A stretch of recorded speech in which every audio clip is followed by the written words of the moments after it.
Halo Sobat Easy Stock, kita bahas lagi saham yang mau IPO bulan ini, Primadaya Plasticindo. Pastinya ini perusahaan plastik nih. Oke, kita mau lihat apa aja sih, ya apa maksudnya spesifik daripada bisnisnya.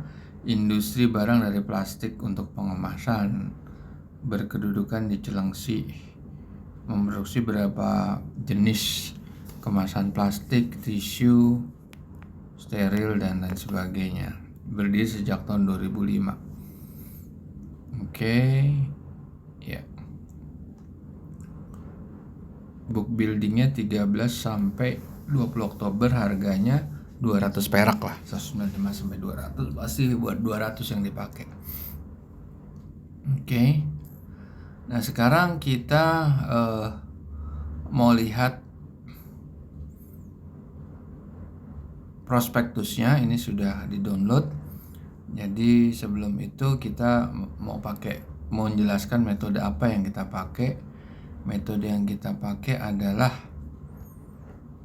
analisa fundamental dengan mengacu bukunya Benjamin Graham, Security Analysis, dan The Intelligent Investor, 2 buku pegangannya Warren Buffett untuk menghitung nilai wajar saham yang listed di bursa atau yang akan listed. Sekarang Sobat Izok bisa menggunakan aplikasinya yang akan menunjukkan perbandingan harga pasar suatu saham dengan nilai wajarnya. Kalau dalam konteks ini kita akan memakai Easy Stock untuk menghitung nilai wajar IPO. Untuk lebih memperdalam, ini ada buku terjemahannya yang sifatnya summary ya, intisari. Pelajaran bukunya Intelligent Investor, dan satu lagi gurunya Warren Buffett juga, Philip Fisher, di mana Warren Buffett sendiri pernah menyatakan bahwa strategi investasi yang dia mengacu 85% kepada apa yang diajarkan Benjamin Graham dan 15% berasal dari Philip Fisher.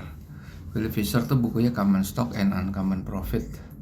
Jadi Philip Fisher tuh murni kualitatif, di mana tidak bisa dibikin number atau di-quantify.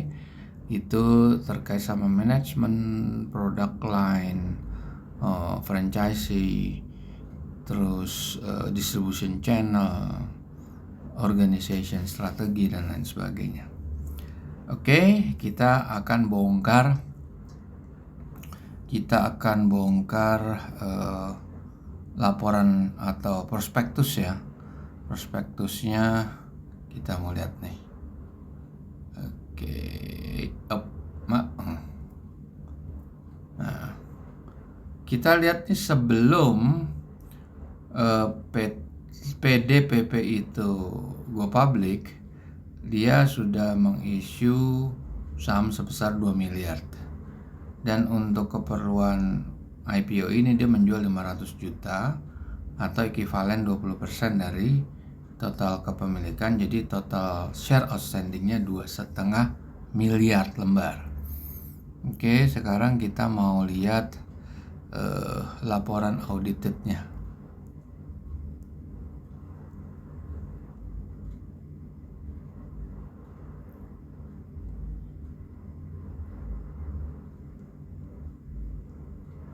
Ya. Di sini kita lihat aktiva lancar per 31 Mei. Per 31 Mei itu udah kita anggap 1 tahun lah gitu ya. 6 bulan per semester ya. Nah, itu kelihatan di situ bahwa PDPP itu dia punya aset lancaran 168 miliar. Dan ini ada komponen biaya ditangguhkan, pajak dibayar di muka, uang muka dan biaya dibayar muka. Itu hanya catatan akuntansi yang itu harus dikeluarkan dari net current asset atau jumlah aset lancar ya. Karena kita mencari aset lancar bersihnya atau net current asset. Nah, kita akan mengignore aset tidak lancarnya. Nah, kita bandingkan dengan utang jangka pendek dan jangka panjang. Kalau lihat sepintas, memang current assetnya bisa nutup utang jangka pendek, sehingga terjadi surplus working capital. Nah, ini profit and loss statement, dan kita hanya mencari laba bersih setelah pajak. Kemudian kita cari di sini capital expenditure. Kalau di sini nggak ada ini ya, nggak ada dividen, nggak ada. Tapi capital expenditure kita lihat di sini 58 miliar ya, 58,202 miliar. Nah, sekarang kita mau lihat lebih clear lagi di mana depresiasinya.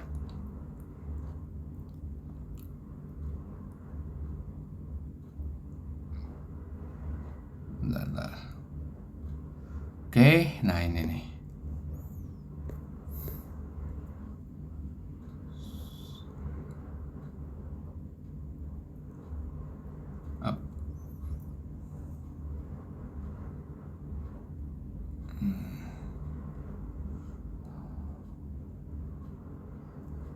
Kita lihat. Ini penyajian. Nah, nih Kasan Bank. Nah, ini ada juga nih, piutang telah jatuh tempo.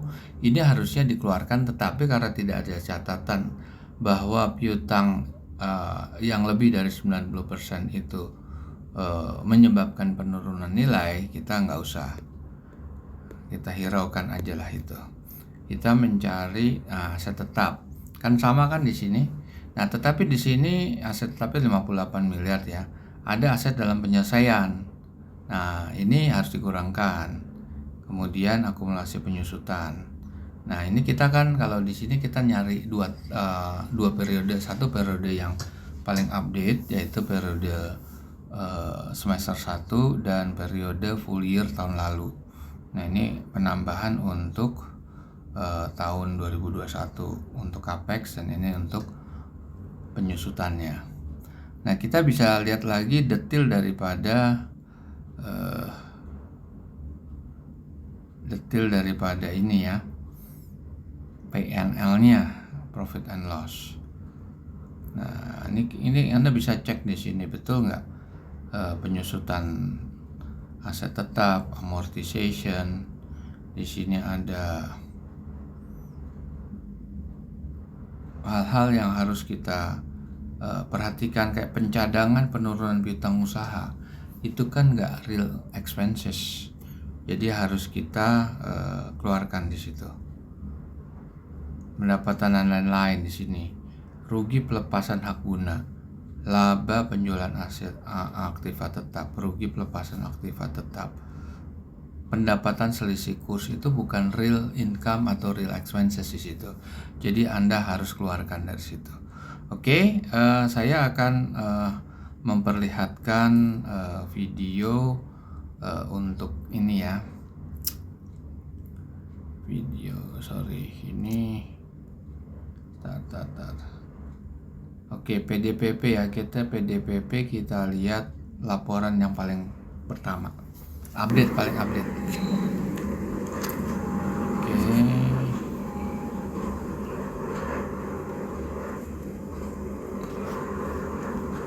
Nah, ini kita kecilin aja. Ini harus diisi semuanya ya. Harus diisi semuanya. Revenue-nya, growth-nya itu 1,5%, karena kita menganggap bahan kimia dasar ini hanya supporting ya, tidak bisa membuat sebagai growth stock di situ. Nah, ingat nih, capex, opex, depreciation ini harus disetahunkan. Nah, oke. Kita isi net income after tax juga harus disetahunkan. Nah, kalau selebihnya tidak perlu disetahunkan. Utang jangka pendek, jangka panjang, aset lancar bersih pun nggak perlu.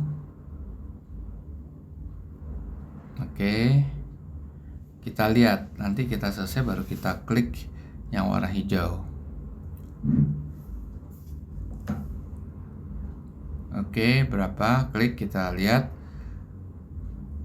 Waduh, negatif dia.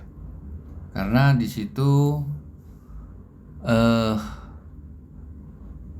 terdapat biaya atau ini ya terdapat capex yang tinggi.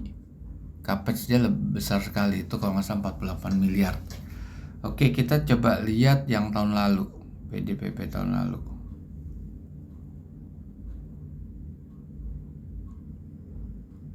Oke, sama seperti ini. Terus Anda isi. Kalau ini udah full year ya, Anda tidak perlu mensetahunkan. Oke, gara-gara sama lah government bond, kita pakai yang sama. Kita lihat aja langsung berapa dia hasilnya. Ya.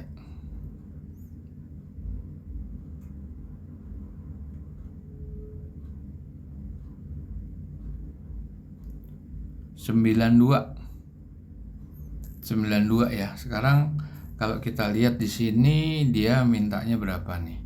Harga penawarannya masih terlalu tinggi nih. Itu 92 dengan 1,5% ya growth-nya. Kalau Anda optimis bisa aja dinaikin tuh jadi 3-4%. Tetapi saya pikir kalau industri plastik yang basic chemical itu tidak akan terlalu tinggi growth-nya. Jadi angka ini sebetulnya terlalu mahal. Paling tidak dia 100 lah. Kalau 100 juga pas-pasan, nggak ada upside itu. Oke, para pemirsa, kita jumpa lagi di video berikutnya.